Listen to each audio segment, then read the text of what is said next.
pour cette nouvelle book review où je vais vous présenter Cheval de guerre de Michael Marc-Hugo, un petit roman de 170 pages publié aux éditions Folio Junior. Alors, on y suit Joey qui est un cheval pas de pure race mais presque, qui est donc quasiment un demi-pur sang, j'ai envie de dire, et qui est acheté sur un coup de tête par le père d'Albert.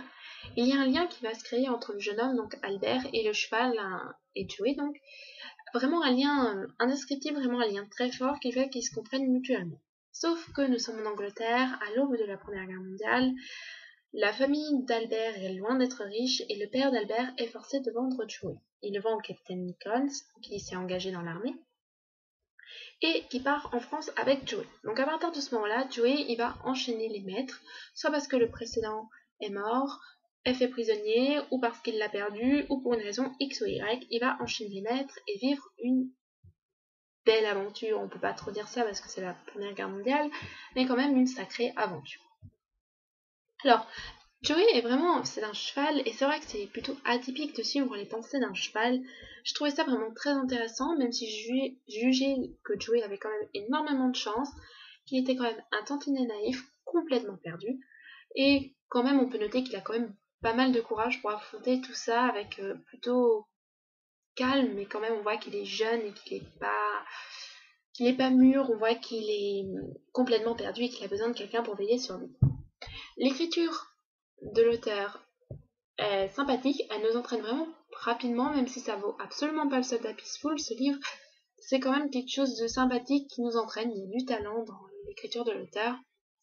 Mais quand même, pour commencer un livre de Michael Marc-Hugo, je vous conseille largement Le Soldat Peaceful.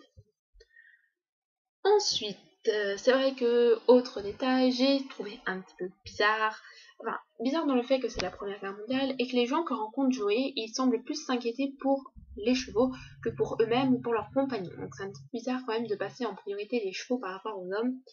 Je suis pas une fanatique des chevaux, je vous avouerai, donc c'est vrai que moi je passe les hommes avant les chevaux ou avant tout autre animal.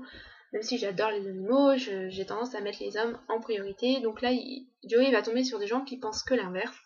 Donc forcément, c'est pas non plus très réaliste. Mais c'est un roman jeunesse, c'est avant tout pour faire rêver. Et c'est une belle histoire, avec quand même une sacrée dose de chance. Et voilà, donc le but en fait de l'histoire, c'est de savoir si Joey va retrouver Albert, ou si malheureusement il va mourir, ou alors être récupéré par quelqu'un d'autre et ne jamais avoir de nouvelles d'Albert.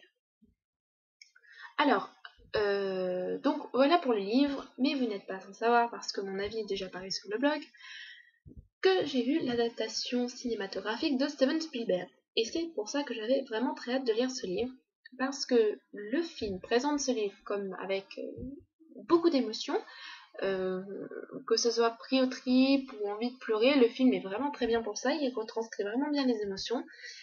Et il nous présente une aventure vraiment épique du cheval qui se bat, qui veut vivre, qui est vraiment costaud, qui est un véritable héros. Quand on ressort du film, on se dit waouh, ce Joey, bah chapeau quoi. Si tous les hommes étaient comme Joey, il y aurait moins de cruauté sur Terre. Alors, le livre, parce que le film est adapté du livre. Donc déjà, premier point qui m'a absolument foutu le livre par terre, parce que le livre a quand même été une belle déception par rapport au film. L'histoire est différente. Alors, le film est adapté du livre dont l'histoire est différente. Alors forcément déjà, ça ne m'a absolument pas plu. Dans le film, on a inventé des personnages par rapport au livre, on a changé des trucs, mais ça m'a vraiment énervée, ça m'a rebuté, j'ai pas réussi à accrocher au livre à cause de ça, parce que je me dis, mais non, là il se passe ça, ah mais non, c'est ça, mais c'est bizarre, il n'y a pas ça dans le livre, donc forcément, j'arrêtais pas de me poser des questions, j'arrêtais pas de remettre en question le film, et au final, non, c'était bien ça, c'est le livre qui est complètement différent du film. Au départ, ça avait commencé avec juste un détail, où je m'étais dit, je vais noter que le réalisateur a changé des détails un petit peu débiles, qui certes ne servent à rien, mais qui s'ils sont là, ils sont pas inutiles. Mais pas du tout, c'est même pas ça, c'est que tout est changé. Tout, l'histoire, on invente des personnages, on change, le film a fait ça par rapport au livre. Donc forcément, moi qui disais le livre pour retrouver le film, ça a été complètement différent. De 1. De 2. Ensuite, le livre n'est absolument pas quelque chose d'épique. Je l'ai même trouvé plutôt plat. monotone, il n'y a pas de changement. Si vous voulez, ça reste, il se passe des choses, hein, mais ça reste plat. Joey, il accepte les événements un petit peu toutes de la même manière. J'ai pas réussi à rentrer dans l'histoire, j'ai ressenti aucune émotion. Alors forcément, ce fut quand même une belle déception après un film qui m'avait vraiment transporté, même s'il n'avait pas été un coup de cœur, le film, j'avais vraiment adoré. Ben, le livre, il s'en sort avec un 3 sur 5 parce que l'écriture de Michael Morpurgo est vraiment bien, parce qu'il nous entraîne, parce que Joey est vraiment quelque chose d'attachant.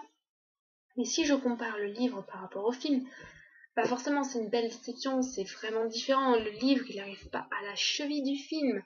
Enfin, c'est un avis personnel évidemment, mais j'ai été du coup plutôt beaucoup déçue. Mais il faut quand même que les gens qui comptent le lire et qui hésitent, eh ben, je pense qu'il faut qu'ils fassent un choix. Ou vous regardez le film, ou vous lisez le livre. Je pense que faire les deux. Alors, bien entendu, il y a des gens qui, eux, ont un coup de cœur pour tout. Mais c'est différent. Et je suis désolée, c'est quand même différent. On n'a quand même pas la même chose là avec le film.